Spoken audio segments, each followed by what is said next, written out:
Welcome to the Property Couch, where each week you get to listen to two of Australia's leading property experts. Bryce Holdaway, co-host of Location Australia on Foxtel's Lifestyle Channel, and Ben Kingsley, chair of Property Investors Council of Australia and the 2014 and 2015 Property Investment Advisors of the Year. All right, folks, you're on the Property Couch, where each week Ben and I bring you the insider's guide to property finance and money management. Hello, Ben. G'day, mate. How are we? Very good. Very excited because we are kicking off a wonderful series called the Summer Series. We are. And today we've got a super guest to kick it all off, Ben, as people are kicking back into party mode, Christmas mode, festive season. Hopefully they get a break. They get an opportunity to hear from a man who's got a lot of wisdom. He has a lot of wisdom. Peter is the property professor.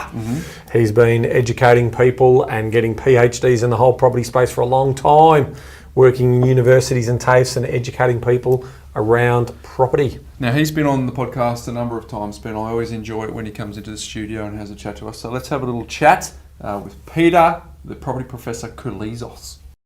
All right, Ben, we've got a very special guest on our summer series. He is very much a friend of the Property Couch. I'm, of course, talking about the Prince of Adelaide, Mr. Peter Koulizos. How are you? Welcome back. Very good, thank you, Bryce. The property professor. The property professor. Now, no stranger to the Property Couch, Ben. Episode 30, we talked about gentrification. Episode 47, we also talked about the outlook from 2016, so a little while ago.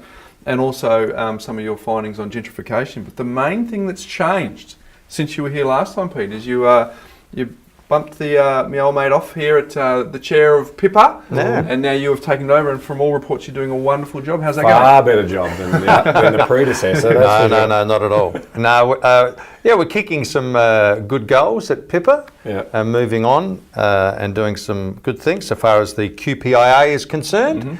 That might be coming into the 21st century very, very soon. In other words, that might be coming online. We're getting some good exposure in the media, so more people know who we are.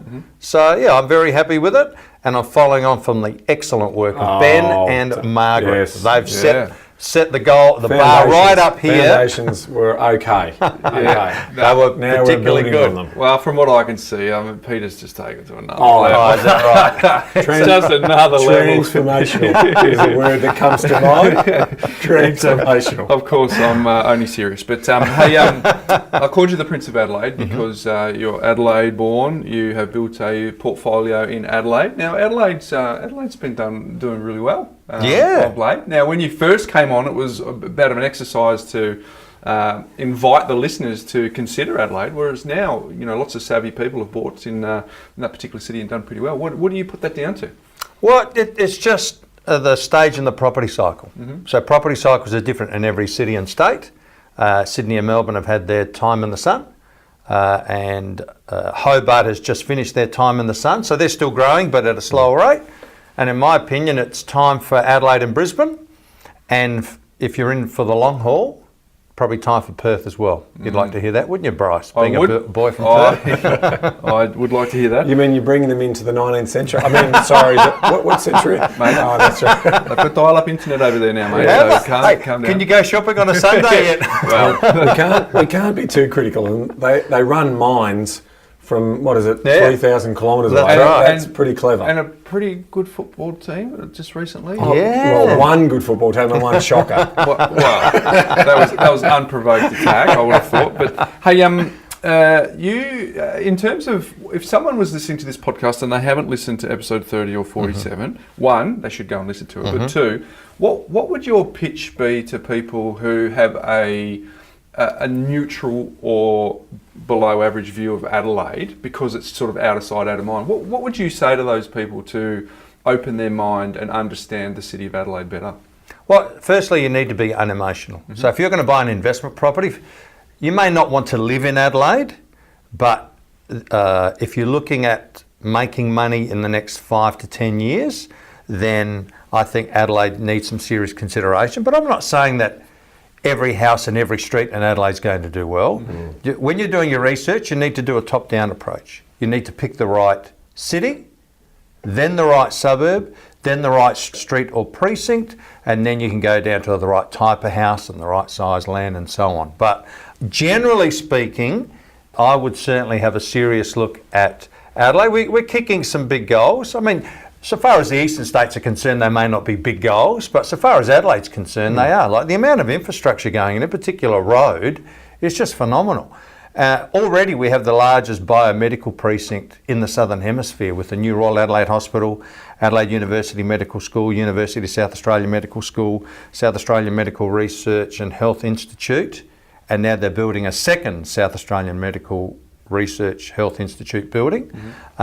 So the good thing about that is people that work in that industry, they earn good money. It's the people with the good money that'll drive the prices, not the people with, don't have much money. And then the defence contracts. So that's a very big thing for us. So we are very positive. If you use a sport analogy, it's like, you remember Steve Bradbury in the 2002 Winter Olympics? Well, everybody else is dead, but Adelaide has a pulse. Adelaide has a pulse. Still standing. Well, based on your recommendation many years ago, we've you boys did very well. We've encouraged clients to move into there, and they have done well. So, especially in those gentrifying inner western suburbs, there's some super buys. Some of the prices, when I look back at what we were paying for them, were ridiculous. But what would you say is the thing that people need to beware of? Do you know when someone brings their Melbourne hat into Adelaide, or they bring their Brisbane hat into Adelaide? What would you say are the things that are uniquely Adelaide that you need to think about that some of the other cities wouldn't have to think about? All right, so speaking to those people in the know in Melbourne, like yourselves, being close to public transport is really important. In Adelaide, nobody cares. There's a train line? Oh, it doesn't matter. There's no cars on the road.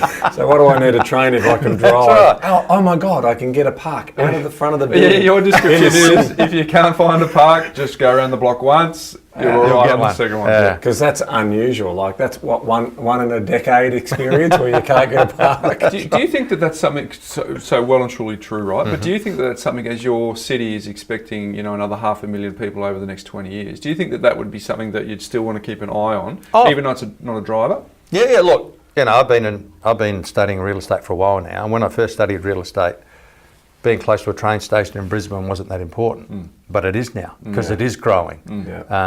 So I'm sure it will, but at the moment, like we were having a laugh at Ben's house last night. I think it was Ben's house. It might have been where we were beforehand. Where was that about his cooking? He didn't burn anything on the barbecue. Did very well. We were talking about day parking. And in Adelaide, I have a permanent park, and it cost me $10 a day. Whereas Richard Crabb, who's a board member, who's from Adelaide but now is in Melbourne, said he parked in some car park for 3 hours in Melbourne, cost him $85. Oh, what is that? Wrong business. It should be car parking in Melbourne. It is, isn't it's demand and supply right there. It sets the price of everything, doesn't it? It's amazing. It does. Yes. Hey, what were your observations of 2018 as a year for property in general? Yeah. Look, the big thing is the Banking Royal Commission and APRA and how hard it is to borrow money. Like the credit crunch. Yeah. My daughter and I bought a property in Adelaide a couple of weeks ago, but the first time we tried to buy a property a month before that, we were knocked back on finance. Now, with the amount of income that I make in the investment properties that I have, that's never happened to me before. And like our loan is not through one of the major banks. We've had to go to a second tier lender. Yep. But that's just the way it is. And speaking to a number of the board members who are also, pretty good so far as property is concerned, they've had the same issues. They've been knocked back. So, I was quite active during the GFC, and straight after the GFC, the credit was not as tight as it is now. I remember the other extreme where banks were lending 107%. You didn't need any deposit, and we had no doc loans. That's one extreme. But this is certainly the other extreme. Pendulum's at the other end. Yeah. And so what ramifications are you observing then that'll flow into 2019 as a result of that credit crunch and as a result of what you're seeing in the property market? Auction clearance rates will slow. Now, that doesn't mean much, say, in Adelaide, but in Melbourne and Sydney, that's a big deal. For example, the house that my daughter and I bought 2 weeks ago, it was what you would call a period-style home in a western suburb, only 4 k's from town, on a corner, so it had development potential, renovation potential, but you could live in it from day one. There was only 2 of us at the auction. The agent said there were plenty of people interested, but they either couldn't get the answer from the bank in time because it was only like a 3-week marketing period, or people were interested, but if it passed in, then they would make it subject to finance. So auction clearance rates will come down, as you mentioned, demand and supply. If there are less people at open inspections and less people bidding at auctions, prices will come down. So that will continue. Look, the findings come out in February, so this will continue at least until then. Based on what the findings are, it may continue beyond then. So there'll be less people at auctions, there'll be less people at open inspections. So the bad news is property prices will drop. The good news is if you are cashed up and you can borrow the money, you are laughing. You know, it's a buyer's market. Oh yes, yeah. And not just a buyer's market, but you can actually negotiate. Like you can really you can be aggressive in your negotiation because you don't have a love affair for the asset, right? Yeah. It's not an emotional purchase. No. It's a business transaction. So, you know, be fearful when others are greedy and be greedy when others are fearful. Correct. Very smart man said that. Ben Kingsley, I think. No, some other multi-billionaire said that many, many years ago. You mentioned just a second ago that you and your daughter had been knocked back. Was that a passive investment, or because we know that you are also involved in property development? Yep. Which camp did that? Well, that was a passive investment. So my daughter, I just finished some research on the book that I wrote 10 years ago, and to me that reinforced a number of lessons. So for example, my daughter could buy a house in the southern suburbs of Adelaide for $300,000. Or we could go 50-50 and we could buy a house in the inner western suburbs of Adelaide for $600,000. And I said to her, I think you're better off with 50% growth of a house close to the city than 100% growth of a house close to the beach. So it was very interesting, and basically we have the same timeline, which is 5 years. So I'm trying to help her into the property market. So after 5 years, hopefully we'll make a profit. She'll take her share, I'll take mine, and she'll be able to move on to bigger and better things. But like the way I help my kids ever since they were young is dollar for dollar. When they wanted to buy a special toy, all right, you save up some money and I'll go dollar for dollar. Then it was mobile phones, and then it was cars, and I've said the same for house deposit. Whatever deposit you save up, that's my gift to you. And then, like with my daughter at the moment, I'm 50-50. But after that, it's business. So you've got, we've got a loan to pay, we'll have expenses to pay. That's all 50-50. Because I've got 4 kids, so I can't afford to be too generous to one, because I don't have to be too generous to everybody else. Now, as a professor, and you're obviously lecturing at uni, and you also have your educational course, Pete. What are some of the more common questions that you've been getting in 2018 from the students around the sort of teaching that you do? Okay.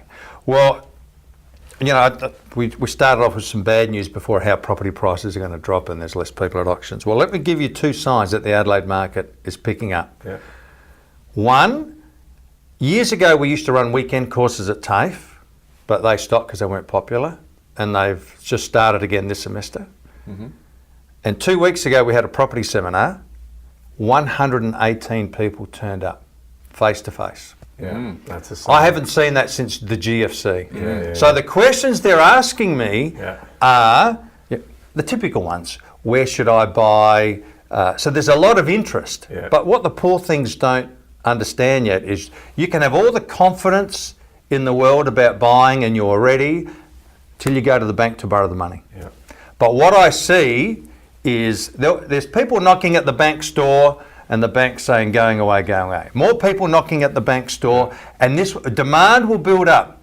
And when the credit is not as tight and the doors start to open, that's when you'll see property prices start to go up. So I'm particularly excited about not necessarily the next 6 months, but maybe 12 to 18 months. I think we're going to see some very good news for those of us that own property. And so, Pete, these people are obviously interested in Adelaide. Yeah. That's a common thing, isn't it? That most people want to shop in their own backyard. because of familiarity and comfort in knowing that they can go and kick the walls. And in my experience, particularly in Adelaide, they tend to be very parochial about where they want to invest. We do. The other thing for us is, like, to go and buy the medium priced house in Sydney at $1 million, like, blows your mind. Yeah. So for us, it's either Adelaide, or many people look at Brisbane or southeast Queensland if they're not going to invest in Adelaide. But really, for Adelaide people to purchase in Melbourne or Sydney, no. But the other way, it does work. You know, there have been in the past, like you fellas were doing. You know, you bring your Melbourne or your Sydney dollars to Adelaide, mate, that buys you some very good property or properties. Yeah, you get some beautiful stone cottages, nice and close on big blocks of land. It's just amazing. Hey, just quickly reversing we talked about the development. Are you still doing development? Are you still teaching development? Is the credit crunch impacting that to a large degree, or are you finding ways to navigate that, all the above? Well, now we're going to commercial loans. Okay. So they're easier to get. There's less hurdles to jump. You need a bigger deposit and you pay a higher interest rate, but there are less hurdles to jump. So I'm currently doing one on the esplanade of a beachside suburb in Adelaide called Port Noarlunga South. The other thing that I've learnt in property is the best way to make money is to buy and hold. It's not the only way, but it's the best. So I'm keeping these. My builder is actually going to buy one of them, and I'm going to keep the other two. Probably one will be Airbnb, and the other one will be a long-term rental. Yeah, but I figure, you know, to own a place on the esplanade, when am I going to have that opportunity again? So I'll keep it. And so, obviously, with a higher cost. Is the cost of build going up as well, Pete, in Adelaide with a you know? No, because there are less people building. There is more competition amongst builders, and they're keen for the work. So building costs certainly haven't increased that much, like they did in Melbourne and Sydney in the building boom. That's right. But you know, when you look at higher cost of funds, it might be 1% higher, and that's only for the time of the build. So at the most, it's a year, and then for me, I'll have 2, so I can go to a resi loan after that. So, switch it over to resi. And in terms of your feasibilities, what sort of margins are you looking for that makes it plausible for you to say, I'm willing to take that risk? We start off with looking for a gross profit margin of 20%, which is very hard to do. But very importantly, we do a scenario analysis, which is, all right, you'll probably make 20%. The best you'll do is make 30%. And the worst you'll do is make 10%. So, you know, the next question you ask yourself is, if you are not going to lose money in the worst case scenario, then that's not a bad deal. Because the reality is when, you know, I would call myself a mum and dad developer because I do the splitters or the 1 into 3 or 1 into 4. Like every man and his dog wants to do that. But we're competing with builders. Like a builder's going to charge me $1,500 a square metre, but they can build for $1,100 a square metre.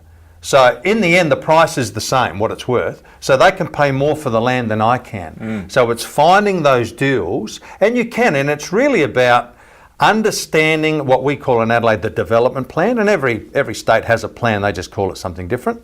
And I mean, one of the reasons I did this development on the esplanade is because I realised that the frontage was so wide, I could put 3 on there. So the frontage and the area allowed for 3, whereas if it was a true rectangular block, you could only do 2. And the silly agent never put in the frontage, so I just assumed, it's a rectangular block, I can only do 2, moved on. It wasn't until I actually went down to have a look. Geez, that's a nice wide frontage. And that third one, for most of the feasibilities, makes it work, doesn't it? It does. 1 into 2. 1 into 2. Knocking down an old house and building one new, like you're not going to make money. 1 into 2, very hard. It's when you get 1 into 3 or more. So the 1 into 2 will work if you've got a 20-year program, right? If it's buy hold, right, and you're just going to bring some rent into both, so it's get a better yield off the land. But certainly the 1 into 3, that X factor, where you can potentially sell one, reduce the debt to bring the LVR down to a cash flow neutral, cash flow positive position. And it doesn't cost you anything to hold. Can we give the listeners some insights? Because I think, you know, you the way that you create the margin and then the rent return that you're getting is all about debt retirement, I think, from the last time. So for you, it's about retiring at the debt, so you've got the passive income, and then the growth is just a bonus for you because it's a sort of a medium density sort of dwelling. Is that reflective? Yeah. So look, you know, I'm the oldest person in the room here, so I'll have only just keep talking about that. So I'll have a different strategy to what you might. So you might be wanting to continue to grow your portfolio aggressively, but I'm at the stage where, sooner rather than later, I've got to reduce debt. I'm either going to do that through a principal and interest loan, or I've got to sell other property to pay off the properties I'm going to keep. So, that rental income helps my retirement lifestyle. But you seem to be, every time we talk to you, I've got another one. You see these great opportunities. So at some point in the future, I'm sure there'll be some sell down to help, because you just keep going, right? I do, and I mean the option is with developing, maybe you can sell, and that way you'll get a big boost of income, or you can keep. But it is I learnt a lot from my father, who was a real estate agent, but my father had a very different strategy. His was buy and hold, which is by far the best strategy. I unfortunately don't have that patience. Like the properties that I own now, I haven't held for more than 5 years. I mean, I've been investing in property for 30 years, but I just keep turning them over. But you're able to manufacture results, right? Through renovating, through adding value through a DA. It's your business, in a sense, right? Isn't it? So firstly, it's your business. Every project you do, you learn from. You've got the power of the knowledge. You've walked a mile, you've seen a mile. You've got good systems and processes. You build up a developer team. You know the code. So you've got the formula, right? So the difference is when mum and dads come in and say, I want to be an armchair developer. And you're like, what do you know about this stuff? And I don't know, we're going to do it. Yeah, we'll project manage it. And I just say, no, not in our business. Yeah, we're like, maybe go and do your course, or go and get some baseline. Because they listen to this stuff and they think, but your first development, your second development. It's risky. And there is, there are very experienced property investors who go into development because they think it's very similar, but it's not. And your first biggest hurdle is the council. You've done the maths and you think you can chop this up, and you go to council and they say, no, well you can't because it's in a flood zone. Or no, you can't because it's underneath the flight path. Or because you're next door to a heritage listed property, even though you've got enough area and frontage, you can't. So that's your first biggest hurdle. So you need and they don't give anything away. Like, that's the worst part. You go to the counter, like, I've got this site, I think I can do this here. I've looked at the code, I'm putting these in, and can you give me can you give me a solid indication of whether this is plausible? No. Just put your paperwork in. That's right. And 9 months from now, we'll come back and ask you to change it, just because we need to feel like we can make an impact on it. Our job. Like, because it was perfect, right? Tick. Oh no, I can't just automatically tick it. No. I need to. No. Bring that inside. Get a little bit more light or a little bit more usable land. Did you have hassles with your renovation at home? So could you tell? You've personally experienced it, haven't you? We went to a building surveyor, and our brief was get it inside code so we don't have to go to council. Yep. Right. So the onus is on them to then do their job. So that's what you pay for, right? So yes. So, but I just I'm around property. I hear the stories all the time, we hear horror stories through Pippa about advisors who have said this is a development site block and they sell it as a development block. Yeah, we had that at the meeting yesterday, didn't we? We did. Yeah. Well, risk is a measure of knowledge, really, isn't it? Because if you've got that property in the Esplanade, you have enough knowledge to maintain the risk being low, versus someone like me from out of town looking at the same block. No chance in terms of having the same risk level, even if we have the same experience, right? Yep. So, hey, you mentioned before that Adelaide's got that opportunity in the next 12 to 18 months. Of course, there will be a changeover during that 12 to 18 months, or a very strong potential of a change in government, which means a change in negative gearing policy.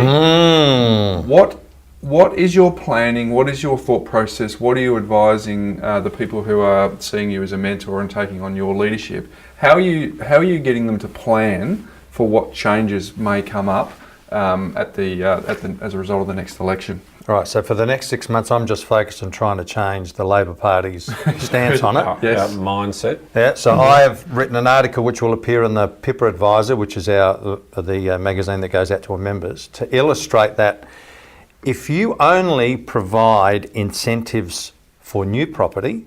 So let me take a step back. Government makes a lot of money from property. Yes, they turf out some money in tax benefits, but they make far more in capital gains tax. Right? Far more. So why do you want to give more money out to brand new property which has great depreciation, right?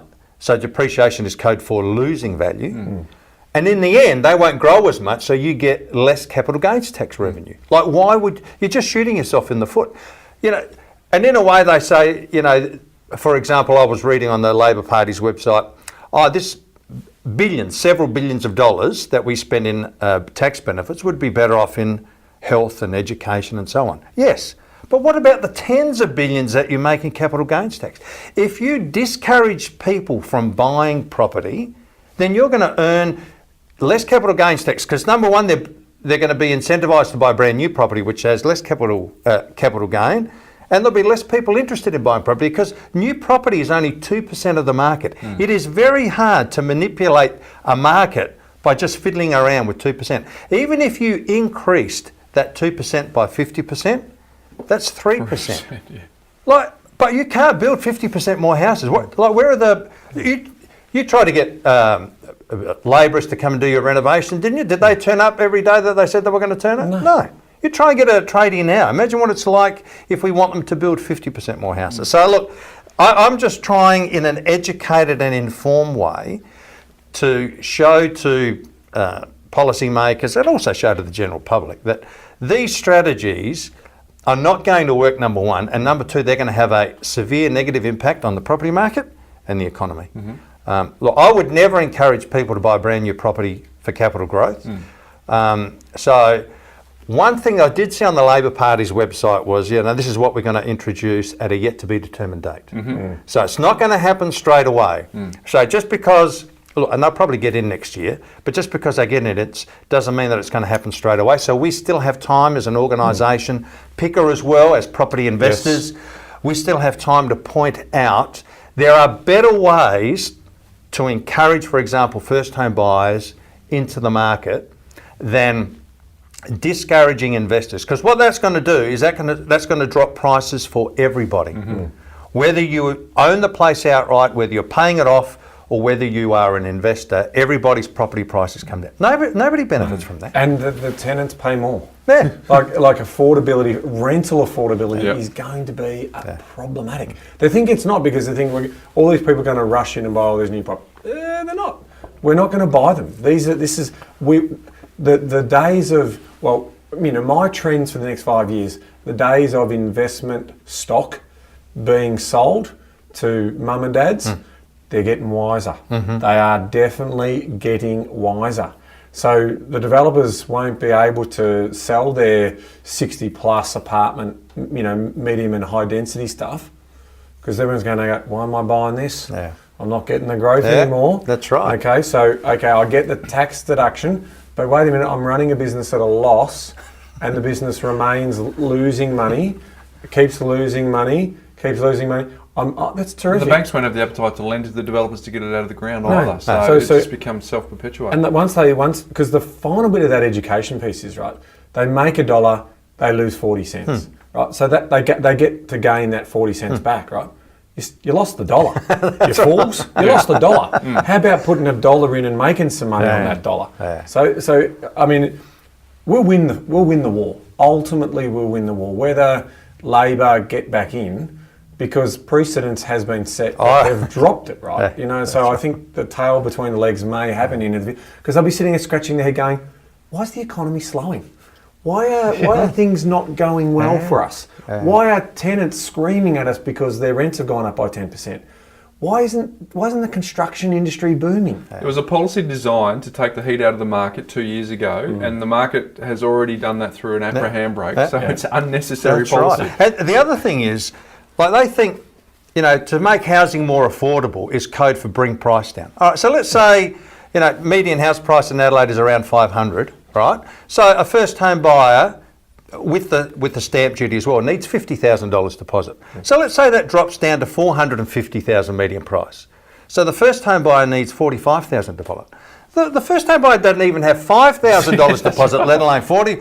Oh, they're not. Like you said before, they're not going to jump into the market because they don't have the bloody deposit.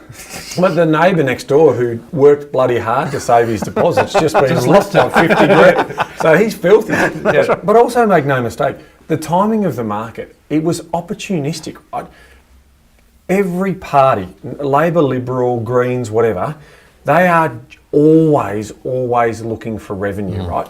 Because revenue buys votes. Yep. Spending money buys votes. So they're sitting back saying, this is a great time for us to go after this negative gearing thing because Treasury tells us there's $32 billion, which is materialistic rubbish, right? It's not going to materialise, but they don't care. Like ultimately it's, wait a minute, are you telling me you've found $32 billion in forwards for revenue, tax receipts, and we've tested that out in the community and most of the community don't give a crap? I mean, it's almost as good as super. Like in terms of we can change super and get more money and it doesn't have a political problem. But now they're sort of saying, oh, this is gold. We've tested it in the community. They think it's okay. You know, until their house prices start going down. Or until their house prices for 3 or 4 years aren't moving and they're sitting going, why am I paying interest on the mortgage that I've got on my owner-occupied property if it's not going to go up in value? My $500,000 mortgage is going to cost me $800 or $900, maybe $1 million to repay over 25, 30 years. All of a sudden, it's like, what a stupid decision that was. Only to have my great Australian dream of making the banks more money? That was pretty stupid, wasn't it? So we do need capital growth. The system needs capital growth. The system needs indexation or inflation. That's how open capital economies work. We do need it. I mean, the government manufactures to try and get inflation. So it's interesting. So you've got a big job ahead of you. So in terms of trying, how can people help? How can you gain momentum in what you're doing, or is it just continually being the dripping tap going through to those that make the policies to hear what you have to say? Number one, sign up as a picker member. So Property Investment Council of Australia, we need more members, and then the politicians will take more notice of us. And I'll continue to do my bit and put in articles, and we have Nicola and Kieran from Bricks and Mortar Media who will do press releases. And not just saying, you know, changing it is no good, but changing it is no good for these reasons. And why don't you do this instead? You know, share, like there are some great things going around the country which I think the federal government can implement. Like some state governments do shared equity schemes. So you don't need the $500,000, 400, right? So state government will have 100,000 equity. You do the 400, and then you can buy us out later. The Andrews government, I applauded them. What a great initiative. Shared equity schemes, especially for single income household people. I think it's a brilliant idea. And the profits that are generated get reinvested back into it. That's smart. That's just smart. I mean, we're not just sitting here because you think it's vested interest. The vested interest is the economy. The vested interest is jobs. The invested interest is the 70% of people who own owner-occupied homes are going, oh, that's not good for us either, is it? And once they start waking up to the fact that, you know, the so-called greedy property investors, actually, they've got a point. And even worse still, when they come back and they say, oh, vested interest, we shouldn't take any note of you. How much experience have you had in property? You know, the Labor front bench? How much? Or the Liberal front bench? How much? Like, they don't get it. No. And the greedy property investors, I mean, even in the most recent PIPA survey, 60% of all property investors that you surveyed, which are typically a more sophisticated investor base, 60% had maximum 4, so up to 4 properties. So it's not as if most people are sitting there with 10, 20. There's the outliers, but most people are just trying to self-fund a retirement, not buy a Porsche. They're just trying to buy a lifestyle. And we're not saying we're not open to reviewing it. It's just the way in which they've proposed it is dumb. New versus old, second-tier markets. So it's just a big sledgehammer. They need to be more surgical. Correct. This is what we need to do. That's what we need to do. And to do it properly, all levels of government have to come together. Local council with releasing more land where people want to live rather than out on the greenfields. State government with shared equity schemes, maybe some stamp duty concessions for first home buyers, and then federal government as well, because they've got the most money, they can have the most impact. Yes, it's more work, but in the end we're going to have a better outcome rather than change negative gearing, change capital gains tax. Bang. You know, in PICA we've got a system around, you know, capital gains exemption, right? So if you're trying to flip a property and make a quick buck, well, you're in the business of that, right? Do you get the 50% concession? No. So in the first year, 0, right? But year 2 to 5, maybe 25%. Yep, right. What are you doing? You're adding value, and that could take a new first home buyer out of the market because they see an ugly duckling that they want to turn into a black swan. It's like, oh, and the investor got it, and then they're going to make money out of it, and then it's going, I get that. That's frustrating, right? So, okay, 25%. From 5 years onwards, back to 50. Yeah. I'm in the business Excellent. of investing, providing accommodation, Yeah. which you guys have abandoned. The They governments have have got to have social social housing. housing. Absolutely abandoned. Commercially, it's not there yet. So we're not seeing the condominiums and the big sort of like what we see in the US and the UK. It's going to start. Like I caught Steve Brax a couple of months ago in the green room at Fox, and he's the chair of one of the big industry super funds, and they're looking at it. All right. So that's positive, right? That's a positive sign It in is. terms of what that looks like. I think it was Seabus that he looks after. So, but they need to do it on a scale because it doesn't work in small sizes. Yeah. If it would there be people like us who'd be like building out these syndicates to buy those types of properties? So those things are all positive. On the negative gearing side, on your 30th property, I think that's a bit abusive. Like that's where the rich can take advantage because they can borrow more money, right? Yeah. So is it 5 or more that it starts to get to a point where you're like, okay, so come to the table. Don't just go, right, this is what but again, it's the politics. It's the 32 billion for the spending that they're going to do. That's the politics. So final word for property investors for the outlook for 2019, Pete. Things will be quiet in the market. Property prices will drop a bit. I'll be waiting with Except for Adelaide. It'll be the Steve Bradbury. He'll just be standing, just in the green. No, you'll be in the green. You'll be in the green next year. So I waited with bated breath for the Royal Commission findings.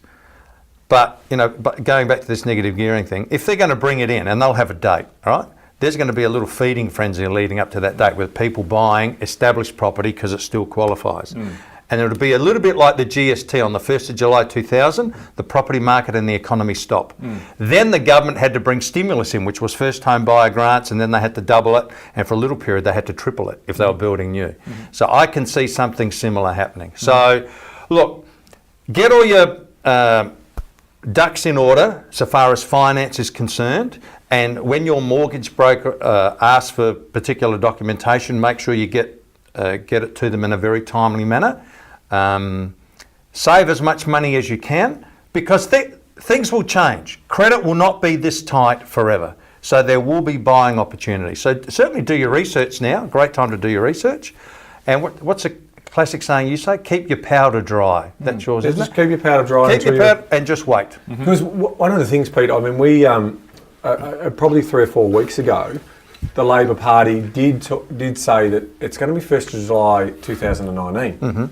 So that powder is like, we're at the end of the year, early in the new year. Well, that's maybe that powder needs to be loaded. And remembering property investment is a process, not an event. So what you said is with that little mini sort of condensed buying conditions, back that up a bit. Get ready well and truly as early as you can. Always a pleasure to have you on, Pete. Lovely. Thank you, gentlemen. It's been a pleasure. Absolute pleasure. Enjoy your summer, and You too. we'll get you back on later on in the year. Look forward to it. Well, Ben, how good was that listening to Peter Koulizos? Mate, it's so good, but I've got some more exciting news, bro. I do. I'm going to steal your thunder, and I'm going to get in early, and I'm going to tell everyone. What if I tell them first? Tuesdays and Thursdays. What summer series is going to have Tuesdays and Thursdays? There you go. You told them. There we go. Double dose, hey? Double dose. Oh, I love it. So, folks, all throughout summer, we're going to give you bite-sized content so that you can digest it all throughout, whilst in between the cricket, Ben, in between down the beach, in between relaxing on your well-deserved breaks. I don't think anyone watches the cricket now. I think the way the Australians are going. But that's not the point. The point here is I know who's on this list. Well, that's important why we've got Tuesdays and Thursdays, Ben, because if they're not watching the cricket, they've got to be doing something. Yeah, we want to educate you over the summer. So there you go, folks. We are going to deliver you content twice a week on Tuesdays and on Thursdays from the summer series all the way up till the 31st of January, Ben. So whilst you're on holidays, don't forget the couch. And until next time, Ben. Knowledge is empowering, Bryce, but only if you act on it. See you soon. Want more great content from the Property Couch? If you haven't had a chance to go back to the foundational episodes, we got good news for you. Go to thepropertycouch.com.au/TPC20 and check out the free binge guide, which gives you the insights you need from the first 20 episodes, where we unpack the foundational pillars of the Insider's Guide to Property, Finance and Money Management. It's completely free and available now.